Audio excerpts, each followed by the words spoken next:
Noa Kitaru Tatasa Ti Tata Chikstariku, Hixj, Jasha Lyons Echo-Hawk, Jahajakado. Hello everyone, my name is Jasha Lyons Echo-Hawk, and I'm the training coordinator for Indigenous Peoples Power Project, or IP3. And I'd like to welcome you all to our SKODOODISDEN Virtual Action Camp. We're in day 4, and this session is called Celebrating Black Indigenous Liberation. And we have 3 speakers for you to share in this session today. Quickly, for those of you who may be unfamiliar with our work, Indigenous Peoples Power Project, IP3, we work collaboratively with Indigenous communities, organizations, and tribal governments on the ground to build capacity, community, and connections in Indian country to support Indigenous resistance. We provide training in nonviolent direct action, or MVDA. We also organize action camps such as this one. We are going virtual with this camp because of the pandemic, but we hope to have our in-person action camp later this year. So please follow our socials at IP3 Action, or go to our website at ip3action.org to stay in touch with that. We also assist in community actions via requests. We received a request from Standing Rock to provide the NVDA training there. So if you were there at Standing Rock and participated in that training, that was led by us. We also assist in movement building in an effort to sustain Indigenous traditional ways of life and protection of the homelands. And so we have been, as it is our way, offering a moment of acknowledgement, gratitude, reflection, or prayer. So if you could bear with us while we take care of this before we get started. No, it's yesterday, Jay Samasi. We are offering thanks for this beautiful day. There's weather all over the so-called United States, or better known as Turtle Island. Some of it, is pleasant. Some of it might be kind of harsh, but nonetheless, we are thankful for this beautiful day. We ask that you watch over each and every one of us that are in attendance here, and our families and their extensions into the community. We ask that you let us think beyond ourselves to see clearly and see the impact that we are making each day, so that we can live with purpose and learn to live in balance with each other, with the land, with the animal nation, and just ask for protection and safety over our loved ones. Give comfort to those in this time of collective mourning as we are navigating a viral pandemic. No, Edie Mado, thank you. And I do want to mention that within the Zoom room, we will offer a gift bag giveaway, some IP3 swag to one winner. So we'll make that announcement at the end of this session. If you have any questions, please put them in the chat. We welcome that. For any technical assistance, you have some kind of comment or concern, please let us know. Also in the chat, if you could feel free to introduce yourself, your pronouns, your tribal affiliations, and tell us where you're viewing from. So I'm going to go and now introduce our panelists.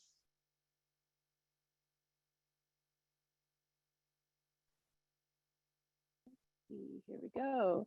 So our moderator for today's session is Amber Starks, also known as Melanin Muscogee on the socials.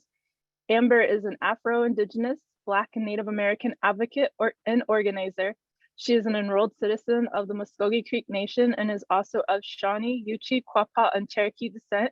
Her passion is the intersection of Black and Native identity, where she seeks to normalize, affirm, and uplift the multidimensional identities of Black and Native peoples, and to encourage Black and Indigenous peoples to prioritize one another and divest from compartmentalizing struggles.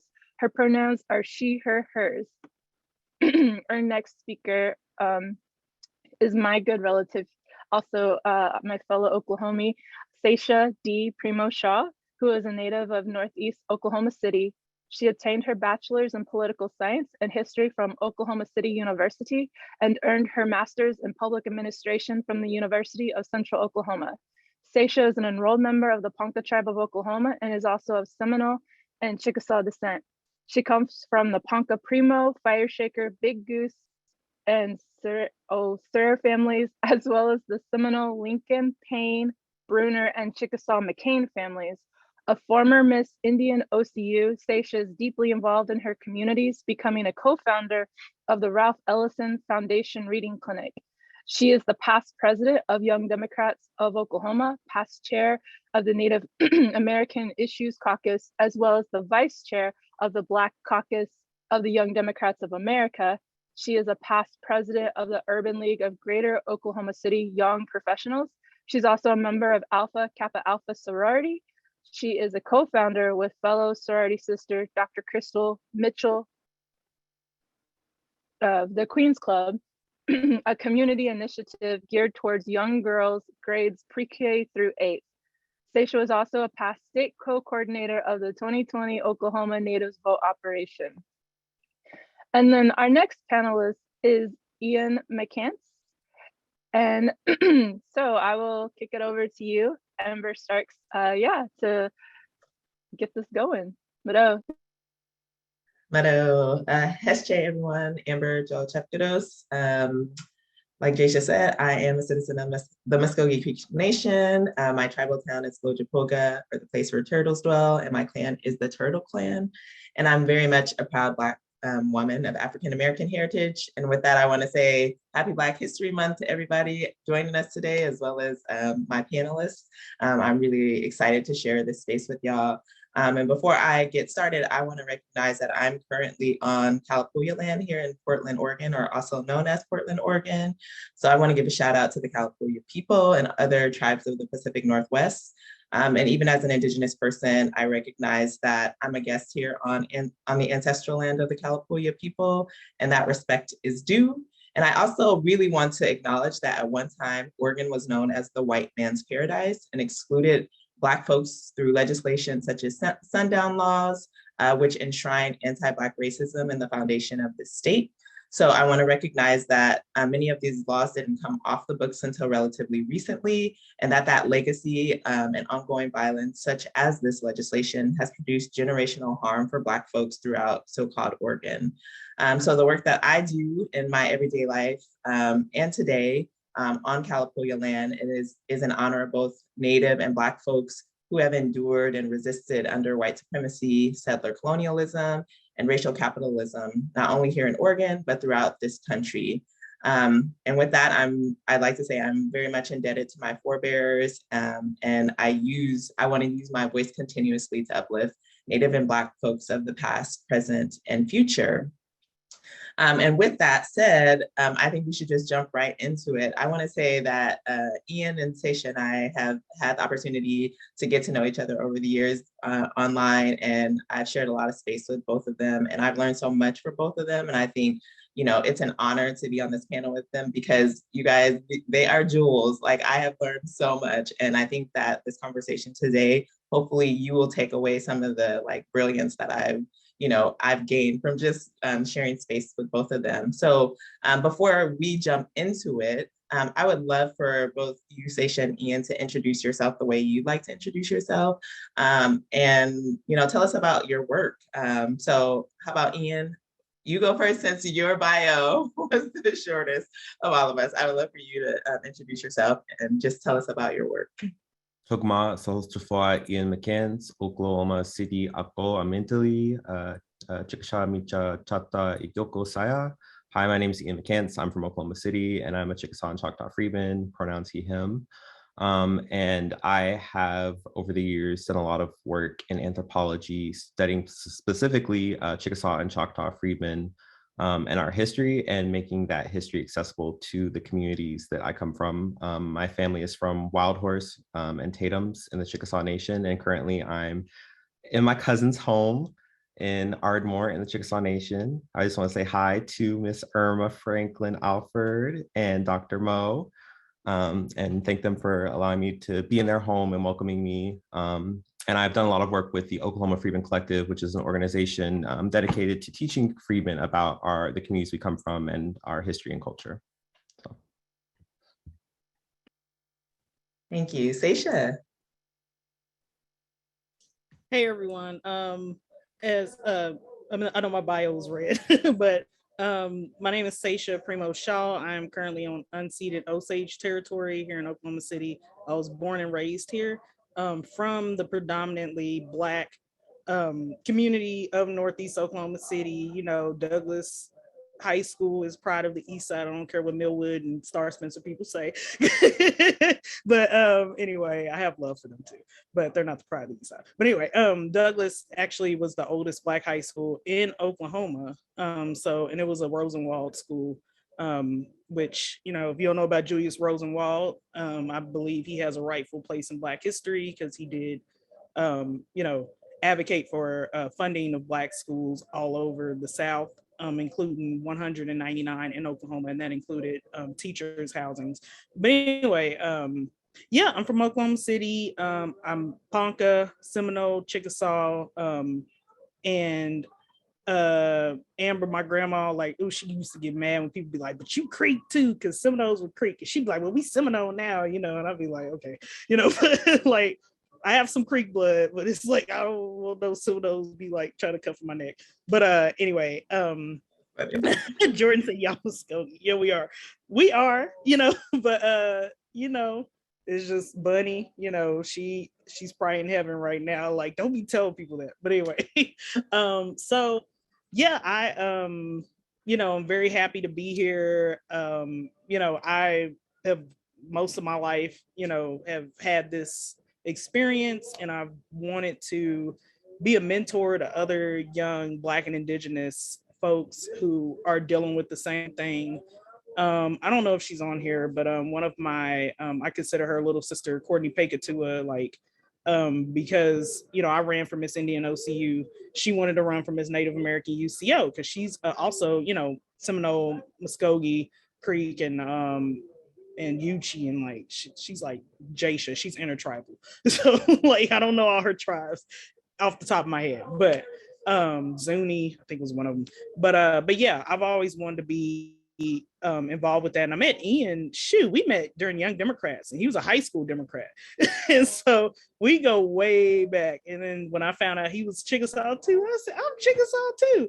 And he said, your people's along Red River, my people's along Red River, you know, it's like, you know, like, so that's how we connected. So I'm just happy to be here, and I'm excited for this conversation. So yeah, I yield my time, as we would say in politics.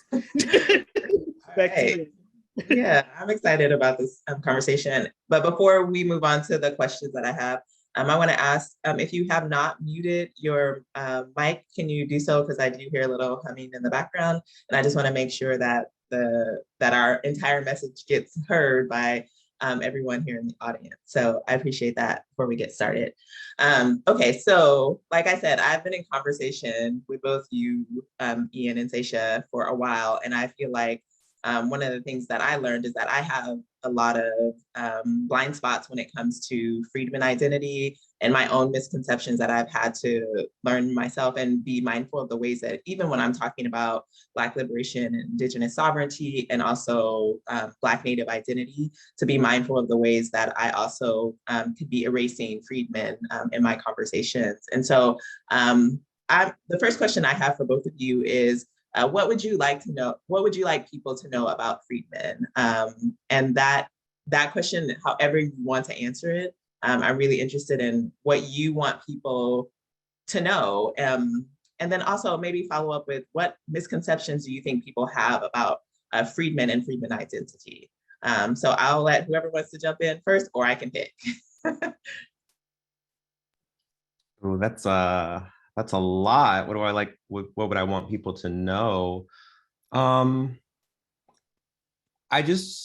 think I would start out by wanting people to understand that you can't really have a solid understanding of Southeastern Native history without understanding the history of the freedmen.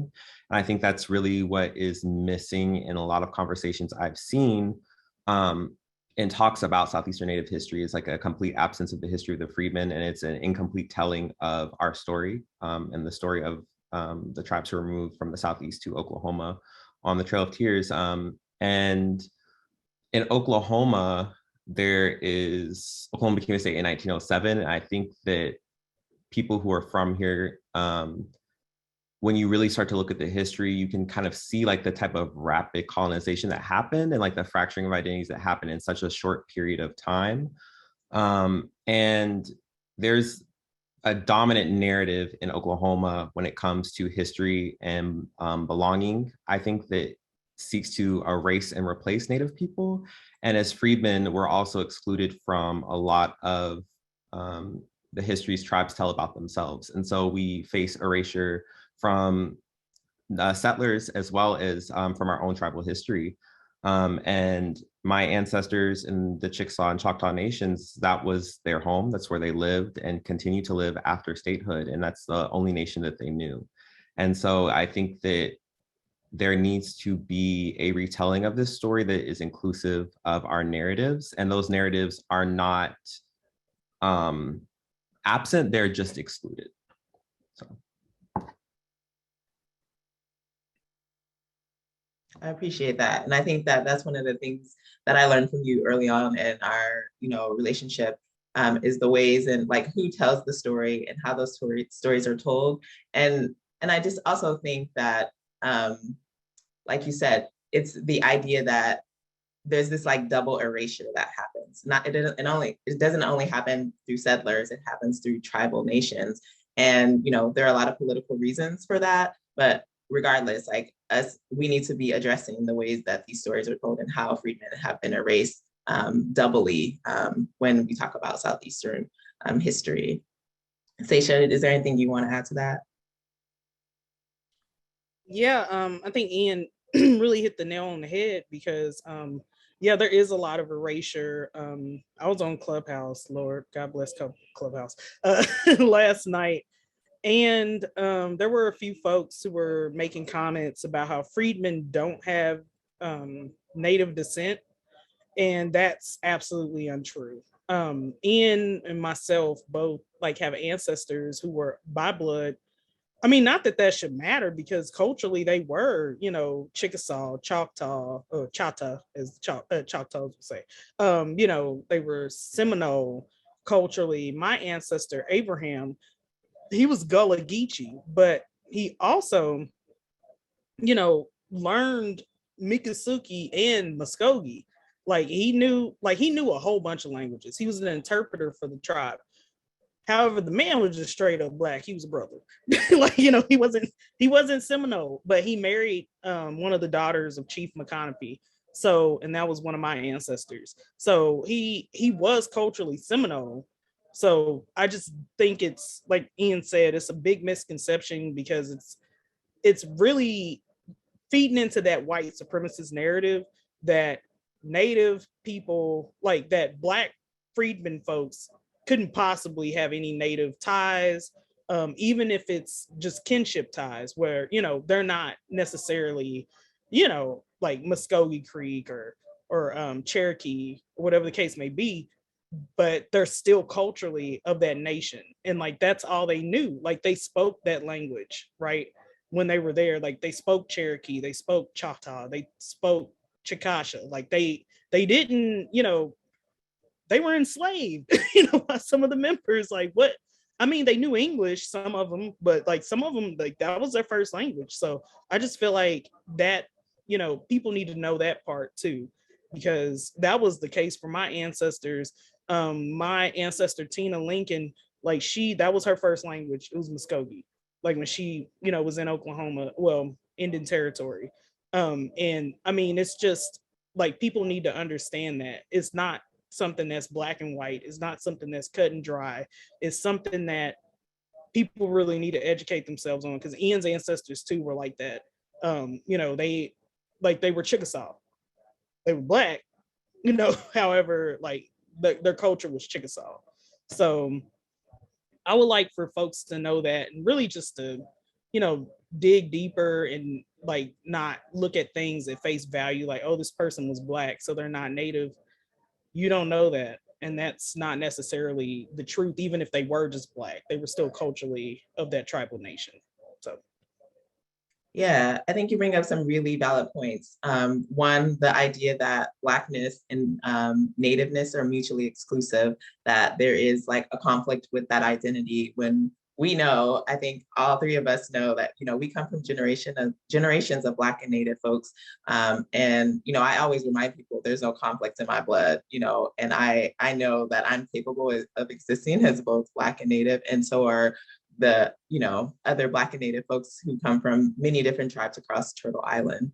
And then the other thing that you brought up regarding kinship, the idea that, tribal enrollment was a thing prior to like the dolls rolls and things like that, right? We knew each other through, we were confederacies a lot of the times, and we knew each other through kinship ties and blood ties. And those things were as genuine as like being enrolled is, right? And so I think that we need to think about the ways in which like the dolls rolls and federal policy played into determining who was and who is worthy of being called Native or being enrolled. And so I think that a lot of times I'm asking people, I think many of us are asking people, to look at the ways in which the federal government and the colonial state has tried to put a wedge between Black and Native folks, and especially when it comes to relatives who are also freedmen, and trying to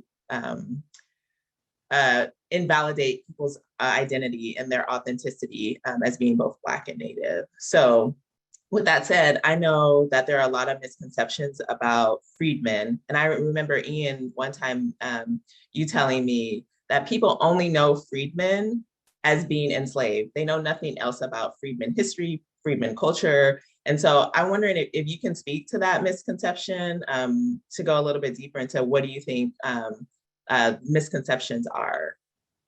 Yeah, I think similar to Native people, which I think is so funny because I see Native people make these arguments against freedmen as well. There's this idea that we only exist in the past and our history is what it was. And like, we don't exist in the same way that our ancestors did. And that is like a logic of settler colonialism to erase Native nations. And prior to the Dawes Roll in all of the tribes except the Chickasaw Nation, freedmen were citizens of those tribes per the treaties of 1866. And so like the whole idea of by blood is irrelevant when we understand nationhood and understand that these people were citizens of their tribe. In the Creek Nation, long before there was ever a Black person on the Supreme Court in the United States, Jesse Franklin was on the Supreme Court in the Creek Nation. There were Creek freedmen who were in the House of Warriors and House of Kings. And I think that when you look at the structure of the Creek government and of the Seminole government, freedmen were members of their own tribal towns. And the way that those towns have been constructed to mean that freedmen don't have blood ties, I think is something that comes out of the Dawes Roll and is not accurate to that history of Creek and Seminole freedmen. Like if your mother was a member of the Arkansas colored tribal town or the North Fork colored tribal town or like the Caesar Bruner band or the Joseph Vargas band, and your father was a by blood citizen of another tribal town, you would follow the tribal town of your mother. So even though you were enrolled as a freedman from your mother's tribal town, your father could be Creek from another tribal town and by blood, and you would be on the Dawes Roll as a Creek freedman, not given a blood quantum, and eventually excluded from citizenship. And I think that has had implications for all descendants of those people, including the people whose ancestors were in the House of Warriors, in the House of Kings, and on the Creek Supreme Court. Yeah, well said. Sache, is there anything you want to add to misconceptions, non-freedmen folks have about freedmen? Yeah, I think Ian pretty much covered most of it, yeah, definitely like us not having blood ties. I say as a Seminole descendant, I lost my grandmother back in September. She was one of the leading plaintiffs on the fight for the Seminole freedmen to get reinstated into the nation back in the early 2000s.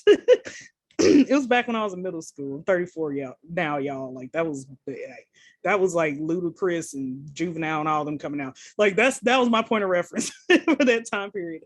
But yeah, like I remember when that was like a big that was like one of the arguments that Native folks, not all of them, but obviously the ones that were anti-freedmen, like they're not even by blood, blah, blah, blah. you know. And my grandma was like, my grandfather, Emerson Smith, like that was like Muscogee was his first language too. Like he didn't, like he spoke English, but like he didn't know English like that, you know, until he was taught English, you know, by his family. And so, you know, it's just a big misconception, like I said, is that we're not culturally Seminole. Like the Bruner band and Dosa Barkus band, like Caesar Bruner and Dosa Barkus, like they were band leaders. And then there were like two other bands. Oh gosh, Angela's gonna kill me because I don't remember like the names right off the top of my head. But those two bands came after the original bands. However, like all of those folks came from Florida. And my people, I'll just say this, you know, they weren't enslaved by the Seminole Nation. They were, they lived with this, you know, amongst the Seminoles. Like I said, Abraham married one of McConapee's daughters, but they had their own village in Florida before it was burned down. But then after that, they, you know, went ahead and, I mean, well, y'all know Seminoles, like yeah, like the way I talk, I keep it $1. I'm like one of those hip hop historians. Like it's like the Seminoles, like y'all know what the Seminoles did. Like we waged 3 wars on the U.S. government. Like it was like we were pretty fierce folks. And like my ancestor in particular, he helped burn down 21 sugar plantations. It could have been 22, but you know, that was in Florida. And like they took up for themselves. Like not saying other tribes didn't, but like they fought back. And like this whole narrative that the Seminoles didn't do anything and that, you know, oh, they like willingly went to Oklahoma. No, some of them hid out in the Everglades. Like they weren't like not all of them left. That's why we have a Seminole tribe of Florida, right? Well, several, you know, pockets of them.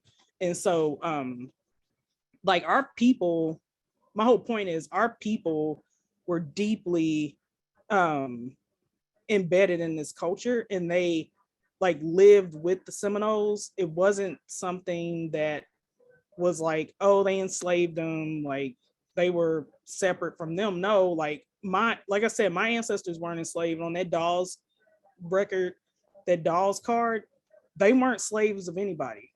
Like they were, like it had on there, you know, mother and father, you know, free, right? Like they weren't enslaved. And so that's just a unique story of the Seminoles. Now the whole freedman part, that's a whole nother ball of wax that I don't want to get into, you know, like with them being, you know, called freedmen after the fact. But, you know, it's several theories as to why. But, you know, now we're one of the 5 civilized tribes, right? And, you know, like, I mean, and unfortunately, we had a prejudiced government back in the late 90s and early 2000s, and they kicked the freedmen out. And so, you know, like I said, my grandmother fought back. Like she went to DC, I remember, because we had to eat goulash every other night because my grandpa cooked and not her. So like it was a hard time for me personally, like for my stomach. But in all seriousness though, like she would tell me, you know, in her later years, like how people were just hateful. Like it was literally like Seminoles, by blood Seminoles coming to DC, like just to call her the N-word. And they would do that at Mvskoke Mission during council meetings. I don't ever remember hearing the word thrown around, but my aunt did. And my aunt, she's like one of the most bougiest folks you ever meet. But like she got, her East Side came out. Like East Side, Ian knows what I'm talking about. Her East Side OKC came out. And she said, you are not going to talk to my mother like that. Like, you know, and it was just a lot of unrest at that time. And, you know, I remember it, like I said, as a kid. And then, you know, subsequently, you know, as like a 12 and 13-year-old in middle school. And so, yeah, that's just, like I said, just what I said earlier, that's a big misconception that we're not culturally of these nations. And that's just absolutely not true.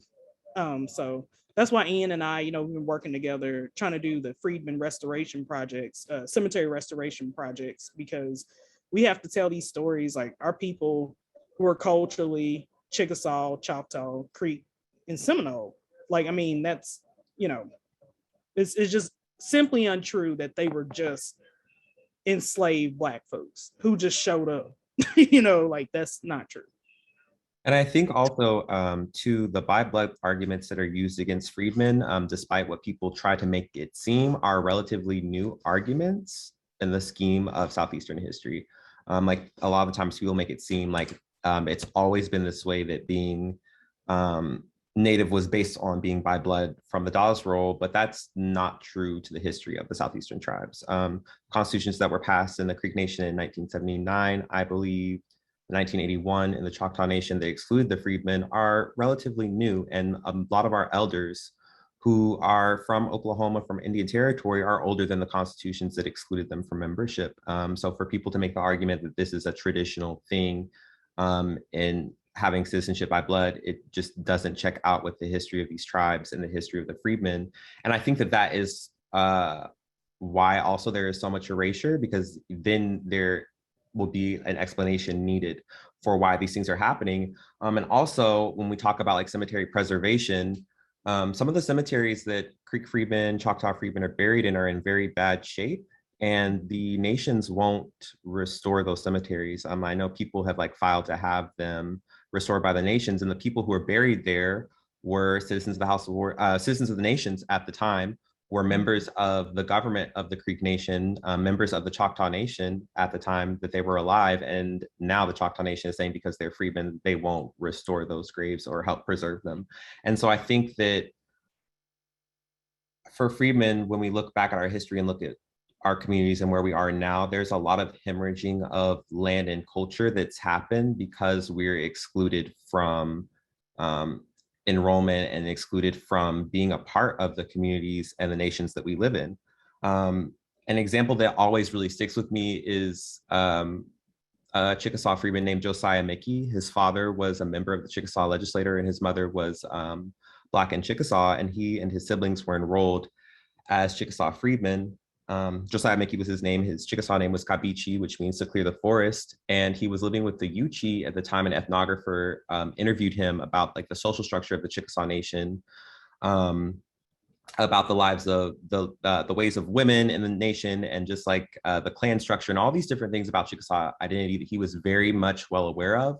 And the Chickasaw Nation uses that ethnography and uses the words of Josiah Mickey for cultural resurgence, cultural revitalization, but exclude freedmen and his descendants from being a part of that. And that is flatly wrong.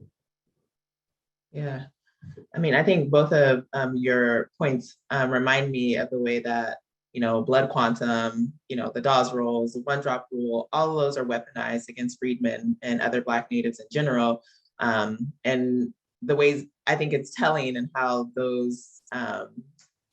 those have been weaponized as instruments of white supremacy and settler colonialism, right? And I think, again, it's a way to promote anti-Blackness, right? And create wedges between our communities. And so I know that you guys are just speaking to like the grave restoration, and you guys have been doing a lot of work on your own to like support freedmen communities and, you know, make sure histories are told. And I'm wondering how that worked for you as an act of resistance. Sache, do you want to go first? Yeah, sure. So, shoot. Well, I would say, you know, like, of course, I, you know, was a kid, like when all of that was going on, you know, with the disenrollment of the freedmen in the Seminole Nation. I started getting more involved, like with, and this is like, I'm long-winded, I'm trying to keep it short. Like, I got involved with the anti-pipeline protests, right? My dear friend Ashley McCrae, she was she had I guess homies thing, whatever it was. I don't remember the title, but she was on and she's like a big activist, you know, in that realm. Like, she got me involved in Sierra Club and all that stuff. So I wasn't a card carrying environmentalist until you know, after I got involved with her initiatives. But anyway, she was saying, you know, like, this isn't just like within tribal communities, within tribal jurisdiction. This is happening in Black towns too, like you're, you know, Bowley, And I said, ain't nobody messing with Bowling. But then I realized, like, yeah, like there's issues there, like environmentally, in Bowling and in Tallahassee and like all these other Black towns, historic Black towns, which many of them were founded on Creek, Cherokee, and Chickasaw land, like Tatum's, which I'll let Ian, speak to Tatum's because, my people aren't from Tatum's, but that, it's a historic Black town where a lot of Chickasaw and Choctaw freedmen live. But anyway, I got involved with that, and then that in turn turned into an initiative I'm doing now with a few friends of mine, which is the Black Town Collective, where we are trying to like bring folks back to these historic Black towns or have folks donate to revitalize these historic Black towns because they were founded, on native land. I mean, like historic, like Creek, Cherokee, Chickasaw, and Choctaw allotments, right? And so, and they were freedmen descendants, especially Bowley in particular. Abigail Barnett, like she was a Chickasaw, not Chickasaw, she was a Creek freedman descendant. Her father was a Creek freedman, her mother was a Creek freedwoman. And so, like, we're trying, like, that's one way I'm, wanting to give back. And then also just by, just educating folks about our plight as freedmen descendants. Because again, like, I'm not enrolled Seminole. I was, and then I tri-popped because my mom, that's a whole nother situation. But like my mom had me go to the Ponca tribe. But the thing is, like, I want folks to know like that this is an issue that's not, a historic issue, right? Like kids, especially in our communities, because Ian and I are from the same place. We're from Northeast Oklahoma City, and kids need money for school. And some of these kids are Chickasaw and Choctaw freedmen descendants, right? And like, or Creek freedmen descendants, which the Creek freedmen, shout out to the Creek freedmen, like, I mean, they're next in line. Like, I'm just gonna keep it $1. Like, it's gonna be the same outcome, and Creek Nation is just gonna be spending a lot of money. Like, I mean, because it's in the treaty, right? Which is how the Seminole freedmen and the Cherokee freedmen were able to get back into their tribe. But that's neither here nor there. And plus, they have John Veely, like that dude's the best in the game.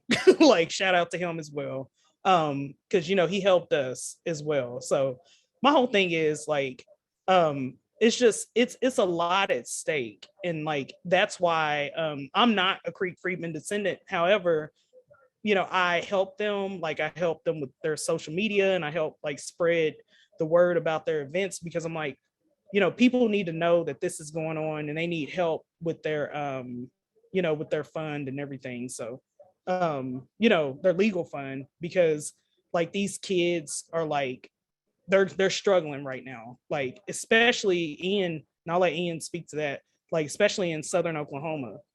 Like there's no reason why, and I'm not trying to snip at them at all, like I'm not enrolled Chickasaw, so I don't care, but like there's no reason why the governor should be making $1 million a year, from what I understand, and his people are struggling. And then on top of that, you're not letting the Chickasaw freedmen in the tribe. Like that's just you tell me to keep it real, so I am. So there we go.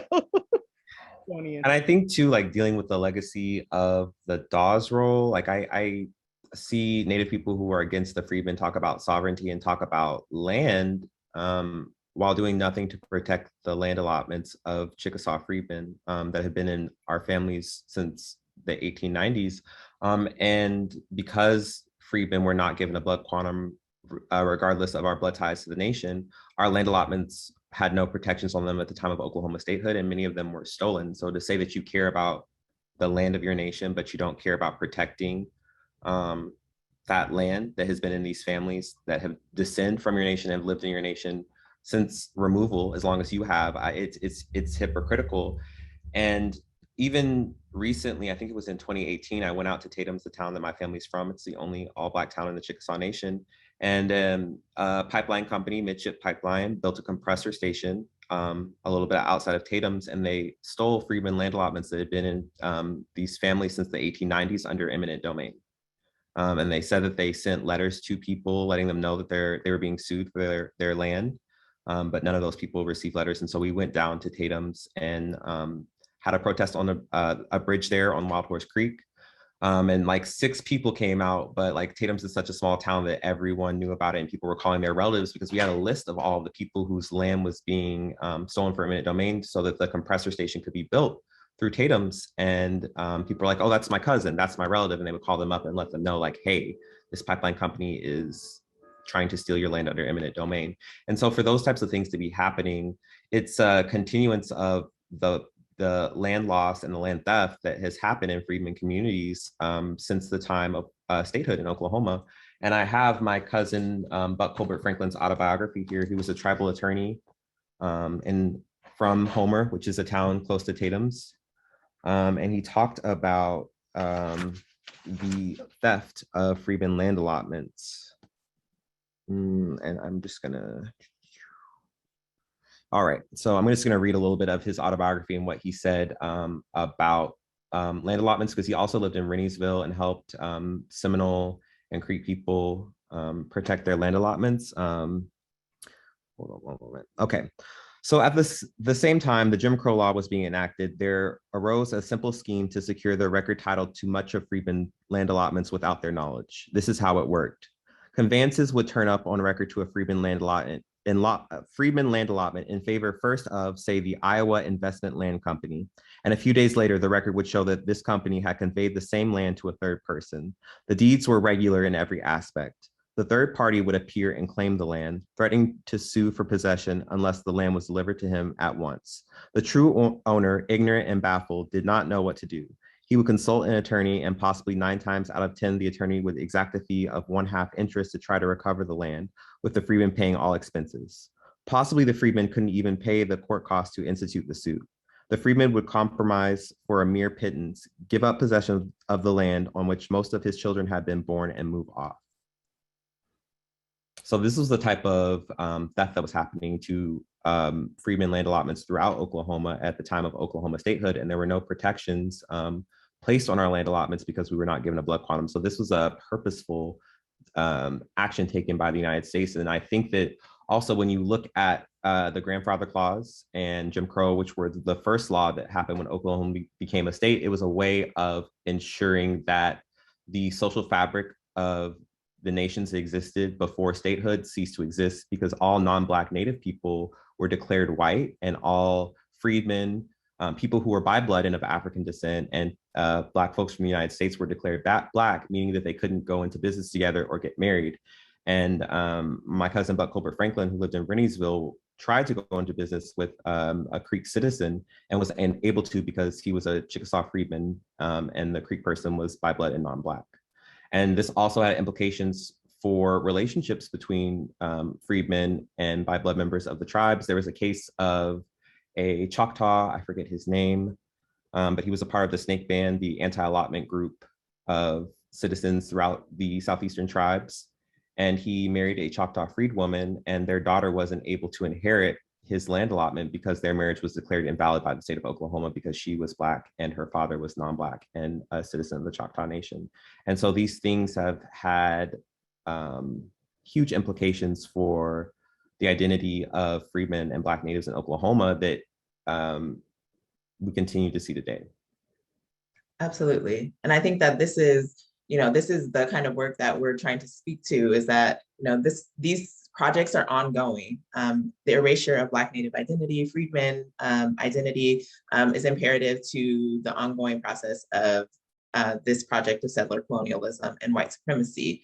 And I put in the chat a link to the Freedmen Fund, the Muscogee Creek Freedmen Fund, the litigation fund. So if you want to donate and support, that is, please feel free to go there and donate.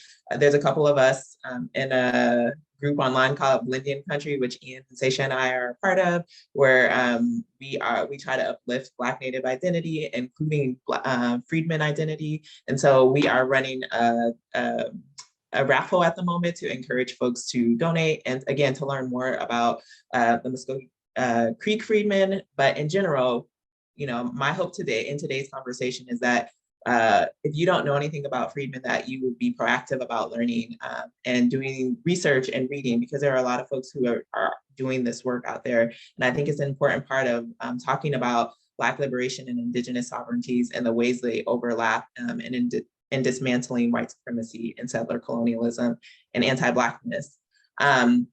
So the last question that I have for you, because there looks like there are 2 audience questions that hopefully we'll try to get to, but I think the last question I have for both of you is, how can we support your work? How can everyday people support the work that you're doing? What are some simple things? Maybe give us 1 or 2 things people can do to support your work.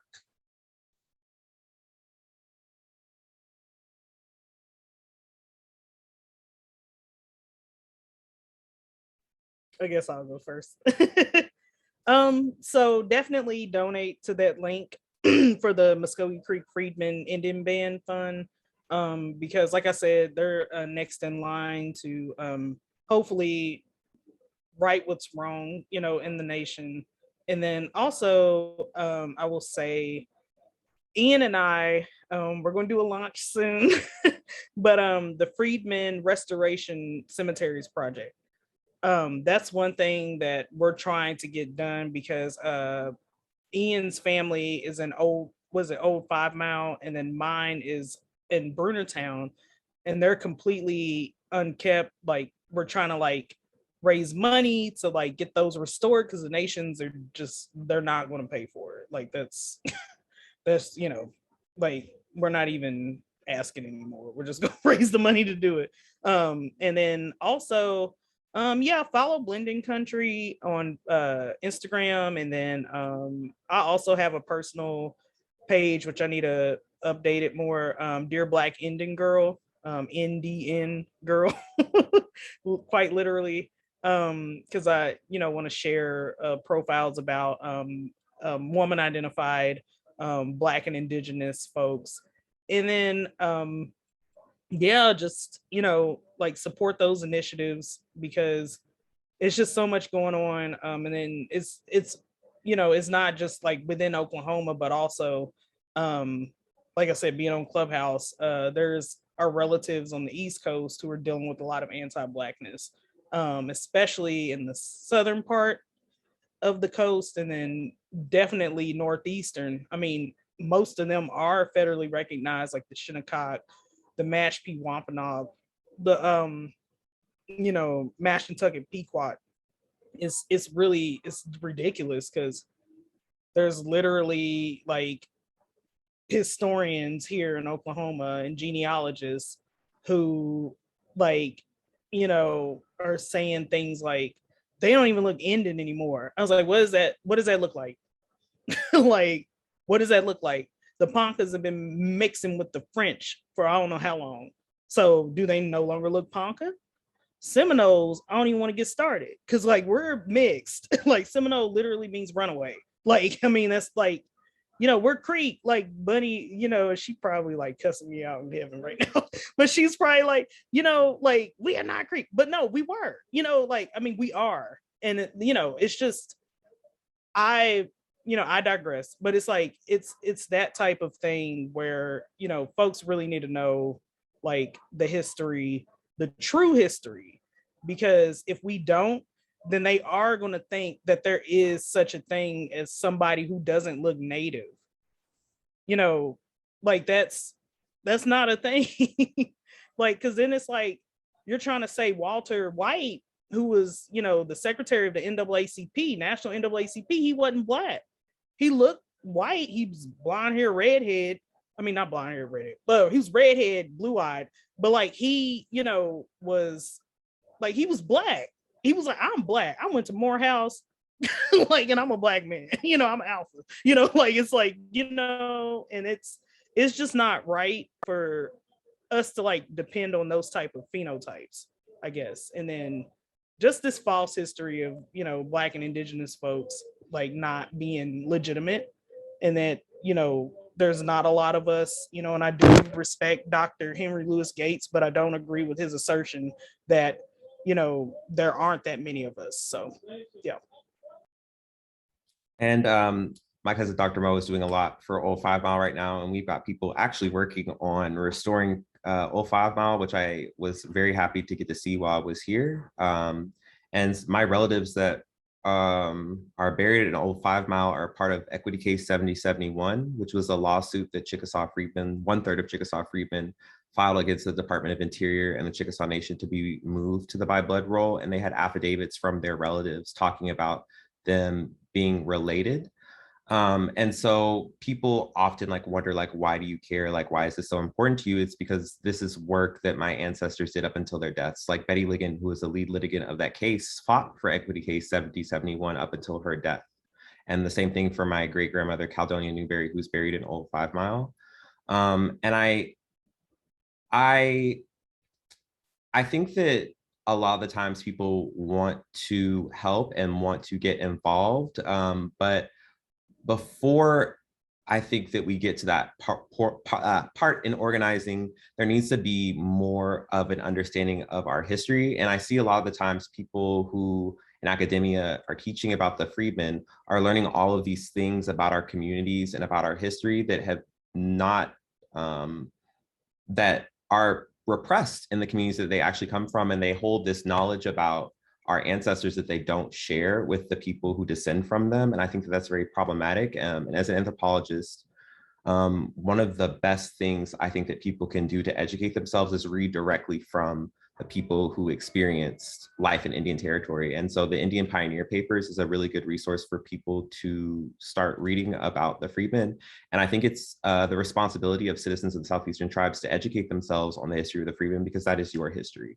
My ancestors didn't choose to live in the Chickasaw Nation. They were enslaved and brought to Indian territory as enslaved people to Bernieville along the Red River, where most of the plantations in the Chickasaw and Choctaw Nation were. And that history is Choctaw history. That history is Chickasaw history. And there's a responsibility there for those citizens to understand that history, because it belongs to them just as much as it belongs to our communities. And there's just so much misinformation when it comes to allotments and the Dawes roll, and people often say that allotments were reparations for freedmen, and that could not be further from the truth. There were freedmen that were murdered for their land allotments. And before the Dawes roll, people in our communities lived in, held land in common with other citizens of the tribe, as it should have been and continue to be. And so for the Dawes roll to section off land that was communally held by all citizens and allot land to individual people and then sell the surplus land to settlers, they sold the future generations' land of by-blood citizens and freedmen away. Like they sold our futures in our nations and our connection to our communities and the places we come from through statehood and through the allotment process. So to say that that is reparations just couldn't be further from the truth. And the confusion and the breakdown in the social structure of the Southeastern tribes really does come from that legacy of land allotments and the fact that one of the most central tenets of the way our ancestors structured their society, holding land in common, was taken from them. And so I think there's a lot of work to be done in how we relate to each other and how our communities relate to each other. And that's something that I hope that people understand from this conversation and start to really take upon themselves to do. Yes, well said. And we have 5 minutes. I don't even know if we'll have time to get into some of the questions that I see in the chat. But I want to say I appreciate you both. And I want to say that, this is what I mean by there's genius that comes from the conversations that I have with both Ean and Sache. And I think that it's our responsibility as Native people, especially as Ean just said, those of us who are enrolled, we have a responsibility to hold our tribal nations accountable for the ways in which we dispossess our relatives, whether they are by kin or by blood. It's our responsibilities to hold our nations and people in our family accountable for the ways in which we treat our freedmen relatives and also Black natives in general, right? I'm hoping that that's what this conversation is bringing up, is that when we start talking about a Black liberated future and a sovereign Indigenous future, if we're not dealing with this stuff, we're not decolonizing. We're practicing the very politics and policies and ideals of a settler state, of a settler government. And if we are not dismantling them, those policies, then how are we any different, right? And so I hope that in conversations like this is what we're doing. We're doing the really hard, uncomfortable work. We're doing the work that isn't the easy work, right? We're doing the stuff that is gonna make us feel uncomfortable, is gonna have us challenge our ideas about, who we are, right? Because a lot of, our tribal governments, unfortunately, sometimes are replicating the very systems that we're saying that we no longer want to participate in. So we have 3 minutes. I don't know if, Jasha, if you need to do some closeout or if we have time for one more question, just let me know. Oh no, you're totally fine to go ahead and touch on those questions if you want, because I see Holiday asked a question and I believe Jordan Harmon had asked a question as well. Yes. So, yeah, so, feel free as long as y'all are. Okay. If you guys have to go, let me know, Sache and Ian, okay? One of the first questions I saw from Jordan was, what happened circa 1907 that began the trend of tribal unenrolling freedmen? Is there a best practice for trying to approach tribal leaders? Why is it so difficult to convince tribal leaders to re-enroll freedmen descendants? That's a big question, and I don't know if you want to take on all 3 of those questions or just one, either, whatever you feel comfortable with, go for it. I would say that a big reason that the constitutions were passed in the 70s and the 80s was, of course, like reorganization. Like after Oklahoma became a state, tribal governments were for the most part disestablished. I know in the Choctaw Nation, Chickasaw Nation, like the U.S. government appointed like a person over the nations to manage like land allotments and things like that. But they were not functioning democratic tribal governments as they had existed before Oklahoma statehood. And with Indian reorganization came the new constitutions in the 70s and 80s.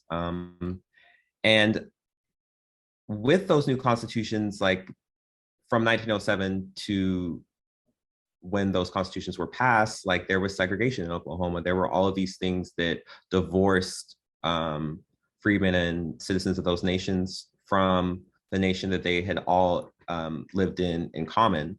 And so I think that is what led to constitutions being passed that like completely disregarded the citizenship status of freedmen as it existed before Oklahoma statehood.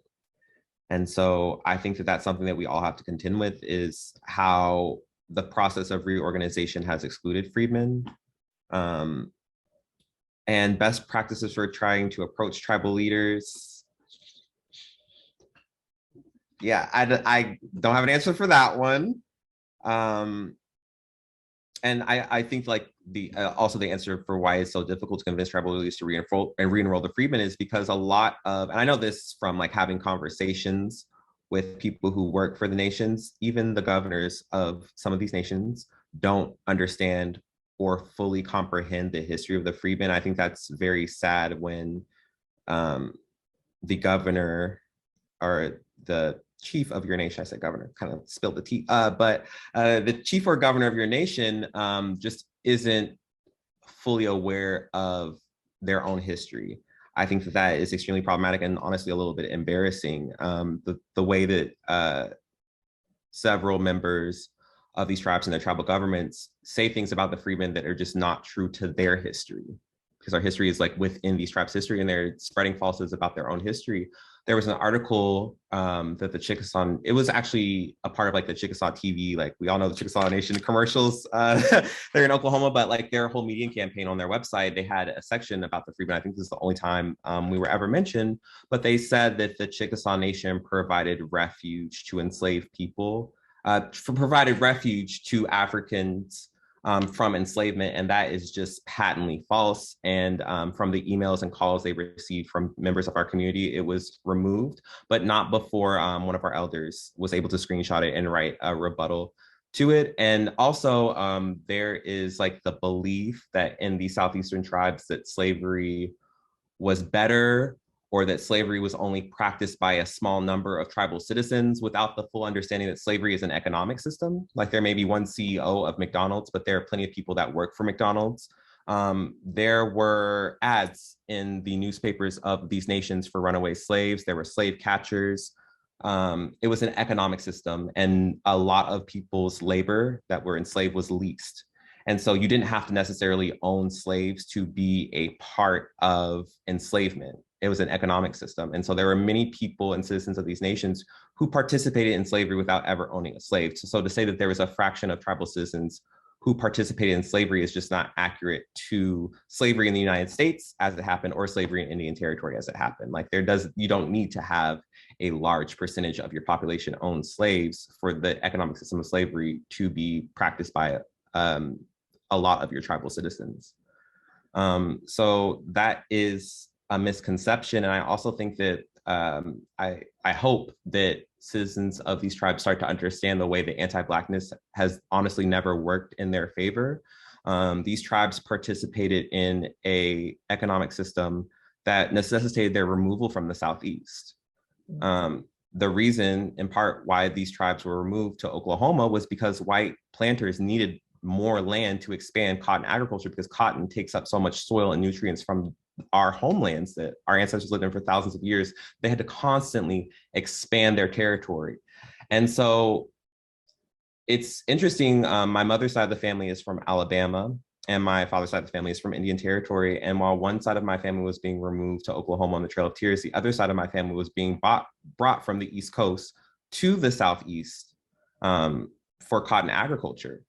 And so that is the same economic system that these tribes participated in also required their removal. And with the Civil War, the Chickasaw Nation and the Choctaw Nation fought solely for the Confederacy. And they fought to keep the enslaved people in their nations and in the South enslaved for all of time.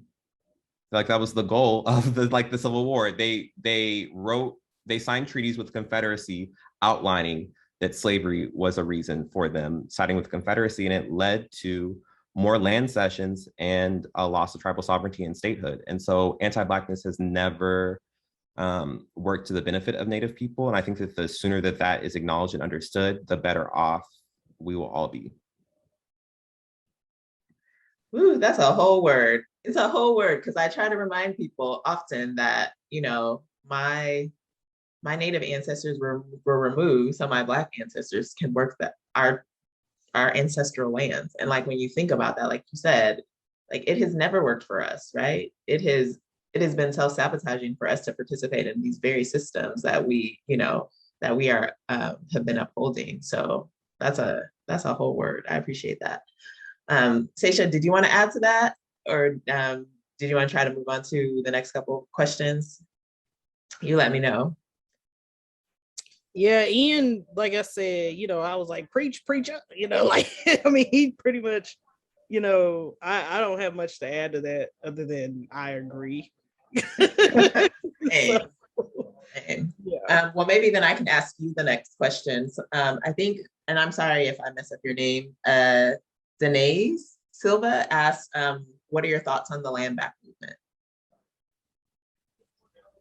Do you have any thoughts? Oh, full supporter, land back. Like I 100% agree. And I think that when you understand your positionality as a freeman in these nations, like land back will always include us, because it was land held in common by all citizens of these tribes, and we were citizens of these tribes. And so there is not going to be a successful land back movement that also doesn't include our communities. And so when I think of land back, I also think of our communities, and I'm a full supporter of tribal sovereignty. So.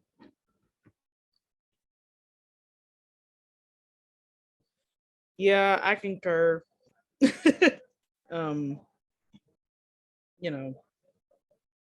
don't know who would disagree with that.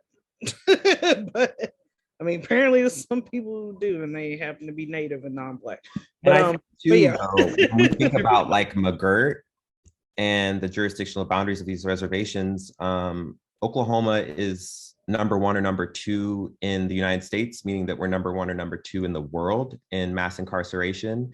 And when we have tribal governments who have a system of citizenship that excludes freedmen, they're completely leaving our communities out in the cold to deal with the harsh realities of police brutality, of healthcare, and all of these systems in Oklahoma that are purposely built to not provide services to people.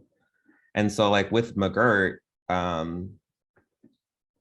there are so many instances of police brutality that happen in the country in Oklahoma, and there's no protection for freedmen on our own, in the boundaries of our own reservation when it comes to McGirt because of the tribal policies when it comes to the freedmen. So that is problematic. And I think too, there has to be a reckoning at the legal level about blood quantum and citizenship when it comes to the freedmen, because I know that the changes in the land and trust in Oklahoma that ended the blood quantum requirement or the blood quantum restriction doesn't apply to Cherokee freedmen and Seminole freedmen who are citizens of their nation. So they still can't put land into trust regardless of being citizens of their tribe. So there's still that land loss that happens because of that.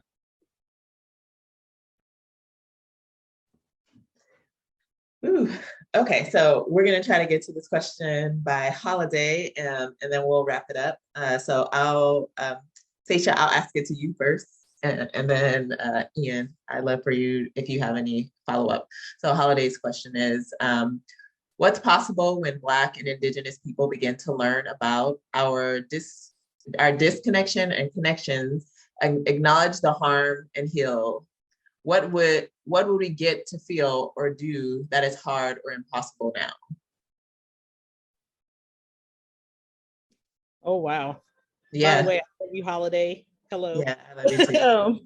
Oh, wow. Yeah, that's another loaded question, because my philosophy is really just, us sharing the harm and just, like talking through it and no one getting defensive, right? Especially when it's someone who is Black and Indigenous telling a non-Black Indigenous person this, or even if they're Black and Indigenous as well and they're enrolled, it's like, a freedman descendant telling somebody like me, like, hey, this is what's going on, X, Y, and Z, and like not me being like, well, you're trying to make all natives to be out this way, and it's like, no, that's not the case. Like, this is what has happened to me, this, like, I've been harmed by this, like, whether you're a freedman descendant, whether you're by blood, I hate that term so much, but by blood, and like like, and you've been harmed by non-Black Indigenous folks, just really just talking it out and naming it what it is, and like, healing from that, like going from there. Because throughout my life, just my my story in a nutshell, like, I had, the first time I was called the N-word was by a relative, a Ponca relative, and he was several years older than me, and he's since apologized for that situation. But he was a kid and he heard that word, and I was being a baby, like, standing in front of the TV, like not sitting down, and he was like, you need to sit down, you N-word, and I don't really remember. My cousin, told me this story, and she said, I went and told Papa, and Papa came and like tore him up, because like, he was like, no, you're not gonna call your little cousin that. That's your sister, in our way. Like, you're not gonna do that. So anyway, long story short, like, that's kind of been my experience with that side of the family. And like, I like my family on my dad's side, who's the Black Seminole Chickasaw side, try to keep me away from that as much as possible, because they knew that, like, my mom, who is Black and Ponca, dealt with a lot of that, when she was growing up. And she told them that, and she said, like, I want to keep her away from whatever might transpire. And then that happened. So then she was ready to fight, because my mama, she gangster, she South Side, OKC. But, like, she said, I didn't want you to experience that because I experienced that. So really just naming it what it is. Like, I mean, it's, it's a lot. I mean, I shouldn't say it's a lot of prejudice, but there is a significant amount of prejudice, against Black and Indigenous relatives, against Black relatives, in the Native communities. And, that's one thing with my cousin, I had to let him know, like, that was hurtful. I don't really remember it because I was 2 years old. But now that I know that you did that, I feel some type of way, like, and I don't know how to navigate that. So he and I are on better terms. I don't really talk to him that much. Like, he would call me, and like try to form a relationship, but that happened. But I would say just talking it out. Like, I mean, naming it what it is, like it's prejudice, and and where can we go from there? Like, not othering us, because I felt that way too. I felt like I was othered by some of my relatives, not like just by blood, but like other Seminole and Ponca and other relatives of the 39 here, 39 tribes here in Oklahoma. Because they would say, well, you're Black and blah blah blah. Well, why didn't you say, this other friend, this is just an example, why didn't you say, Monica was white and Native? You just say she's Native, like, but I gotta be Black and Native. I mean, now I own being Black because I love being Black, but at the same time, it's like I'm Black and Native, but this other relative who looks white as snow is white. I mean, is just Native, like. And so yeah, just having those uncomfortable conversations, and I've had to do that throughout the years. So however someone takes that or navigates that, that's on them. But I know that it's been very healing for me to like acknowledge what I've been through and what other Black and Indigenous folks have been through, and let's just move on from there. It's like, stop being anti-Black. Like, once you acknowledge it, just stop it. Like, that's where I'm at, because I'm as much as your cousin as this other person is, who happens to be half white or quarter white or whatever, so hopefully I answered that question, Holiday. Hi, Holiday. I think that, like, when I started doing this research, I was reading an Indian pioneer paper from one of my relatives who worked for Chief Greenwood McCurtain of the Chickasaw Nation, or for the Choctaw Nation.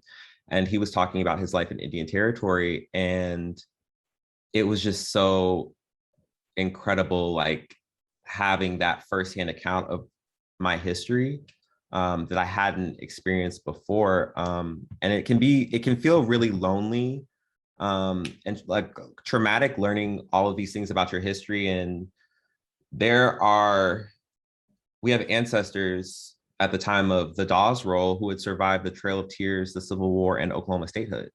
And that is a type of like pain and trauma I can't imagine, like being removed from your homeland, experiencing the Civil War, where many of our relatives died. One of my relatives fought in the Indian Home Guard to end slavery in Indian Territory, and slavery in Indian Territory didn't end until 1866, when the treaties were signed with the government. So it extended a full year past slavery in the United States. And so learning all of these things and like not having it taught anywhere and it being so erased can feel really isolating and kind of like gaslighting. And the thing that has really brought me a lot of healing is bringing these stories and histories back to our communities, because like there's so much a wider breadth of knowledge that people don't even realize they have sometimes. I remember one of our elders, Angela Walton Raji, she was interviewing her aunt who grew up in the Choctaw Nation. Her family is from Scullyville.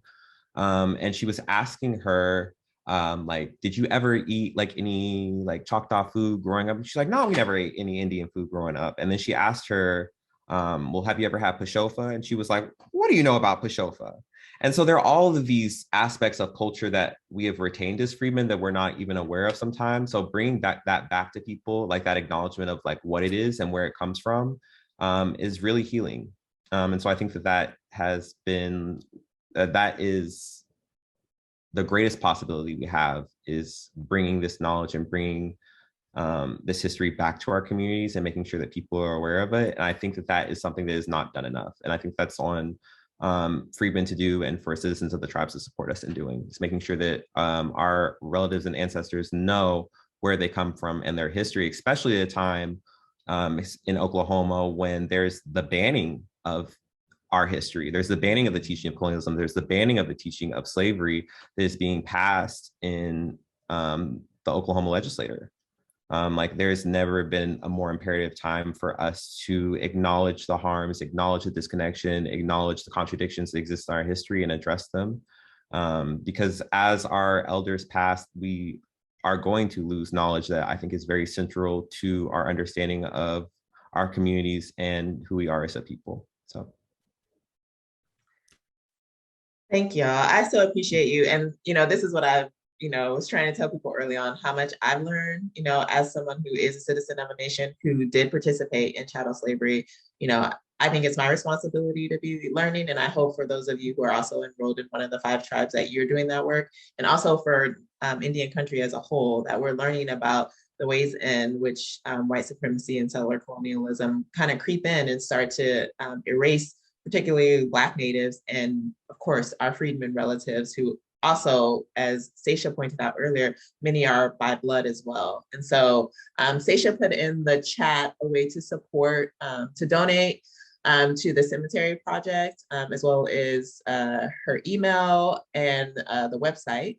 And again, you can follow us on Blendian Country, again, if you want to support the raffle that we're doing to help out with the litigation fund for the Freedmen Band, the Creek Freedmen Band. And I don't know if Ean and Sache, if you want folks to follow you on Instagram, if you want to put your handles in the chat or not. It's up to y'all. But I just want to say I appreciate you for having this conversation with me. I always feel really honored to learn from you guys directly, because like you said, Ean, it's important that we learn history directly from the people whose history it's about. If not, we're missing out on a lot. We're not learning the true history that comes directly from people. So thank you so much for coming and joining us in this conversation, for listening. I appreciate Jasha and IP3 for having us. And I just want to say land back, Black liberation, Indigenous sovereignty, and shout out to all the freedmen relatives out there. I see you. Mado, no, Edie, thank you very much to all of you for having the time with us, creating the space. Yeah, it's something that I know Sache and I have been speaking about in terms of where can we put this issue more upfront in some of these organizations that haven't necessarily participated with Black Indigenous liberation. And I wanted to pull, I think I'm going to paraphrase you, Ean, but we could not have a successful land back without Black Indigenous liberation, and I truly believe that. If we're gonna own that, then it's got to be in all the ways. And so I really value everything that y'all have shared. And yeah, please go to these fundraisers or these initiatives to support their specific work, but initially it is the collective work as Indigenous people, right? And so yeah, moving to our giveaway, we did get a name pulled while we were collecting all the names of attendees here, and the winner is Christian SN. If you're still with us, Christian, please direct message the IP3 admin your shipping address, and we'll get you your swag bag. And then this will conclude, today's SKODOODISDEN Virtual Action Camp, but we have our final day tomorrow. It'll be our final session of creative resistance that starts at 1 p.m. Central Time, using the same link for those of you who are on the Zoom. And then we will have our final workshop at 4 p.m. Central Time with Rose Elizondo, which is restorative justice and peacemaking. So yeah, thank you very much for those attending today and on the Facebook. We'll see y'all again. Kasitsi edit. Chapisalacho. Mado, everyone.